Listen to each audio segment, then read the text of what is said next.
Guys, so tingnan nyo po oh. Ito po yung paa ni Miss Lisa. Bigla na naman pong sumakit. Paano sakit, love? Parang pulikat na pero ngalay lang. So yun guys. So normal po ba yung guys? Na parang pulikat na pulikat na ano? Ngalay lang. Na nangalay lang. So yun guys. So kaya buti na lang na nandito po ako lagi sa tabi niya kasi syempre kawawa naman po si Miss Lisa pag mag-isa lang po siya. Kunin mo nga yung electric Kaya ginaganyan ko po. Doon sa kwarto natin. So guys, dito po sa amin, ito po yung bahay namin, oh. Napakainit po. Kasi talagang, alam niyo po yung parang summer. Napakainit po ng panahon. Kaya nalungkot po kami yung isang ventilador po namin, nasira yung LC. Nung ni number 3 ko po yung ventilador na yan, yun, nagkanda po po yung gas. So ito, massage muna po tayo kay Ma'am Lisa. Ganyan-ganyan lang. Dalawahin na natin para, ayan o. Ayan lang po tayo kay Miss Lisa para nagiginhawahan po siya. Pati sila kambal. Kambal. Ha? Massage natin si Mami sa paa. Ganyan lang, dahan-dahan. Ha, kambal. Yan ha. Dito lab, yan. Guys, dito po biglang sumakit po oh. Biglang nangawit po yung paa ni Miss Lisa. Grabe yung pag napul ng mulikat. Namulikat, no? Oh, grabe talaga yun.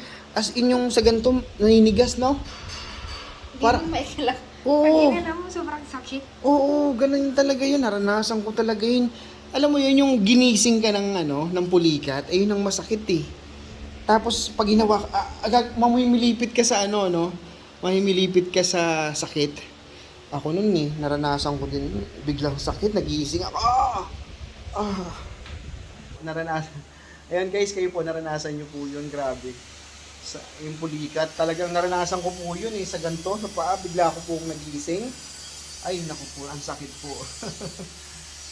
Kaya buti na lang po, salamat po sa Panginoon ay nandito po ako para alalayan si Miss Lisa. Kasi po, minsan, sa trabaho po tayo. Madam.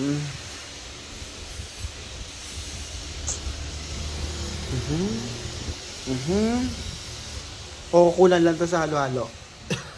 Ay, walang halo-halo. Oh guys, halo-halo daw. Yung halaman natin, tumutubo na sa, Guys, di na yung halaman namin. Kawawa naman, no? Pero didiligan ko po ulit mamaya yan. Napakarami na nung isa, oh. Tingnan nyo po yung kapitbahay namin. Sana all, oh. Ang ganda ng bahay, oh. Kami po, wala pa pong bubong kasi wala pang budget. Unahin muna sila kambal. saka na yan, ang importante, may natutuluyan ka. Kaya nga. Guys, salamat po sa pagpapalo nyo po kay Miss Lisa. Salamat po sa mga magpapalo pa. God bless po sa inyo. Malaking tulong po yung inyo pong suporta po sa amin.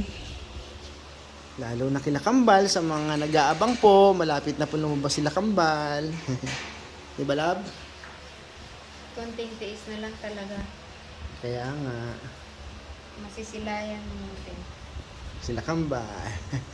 Guys, salamat po, God bless po sa ating lahat. Tignan nyo po, tutuloy-tuloy ko lang po itong pag-aano kay Miss Lisa kasi dito po biglang sumakit po.